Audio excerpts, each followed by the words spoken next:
বাংলাদেশের চারিদিকে মুসলমানদের এখন একটাই স্লোগান, পুজো হতে দেব না।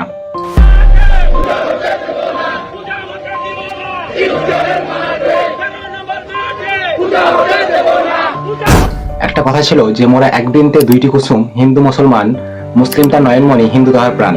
হিন্দু মুসলিম আমরা ভাই ভাই, আমরা একে অপরকে বিপদে সাহায্য করব, সহযোগিতা করব, কিন্তু আমাদের মধ্যে এইরকম ভেদাভেদ কেন?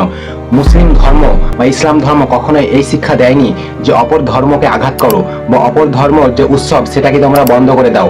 এক কথায় তারা বলতে চাইছে যে উচ্চস্বরে গান বাজনা বাজবে, নাচ হবে, এগুলো আমাদের অসুবিধা হবে, আমাদের নামাজ পড়বো, আমাদের নামাজের ব্যাঘাত ঘটবে। তাই আমাদের নামাজের ব্যাঘাত যাতে না ঘটে, আমরা কোরআন পড়বো, কোরআনের পড়তে ব্যাঘাত যাতে না ঘটে, সেই জন্যই আমরা এই পুজোটাকে বন্ধ করতে চাইছি।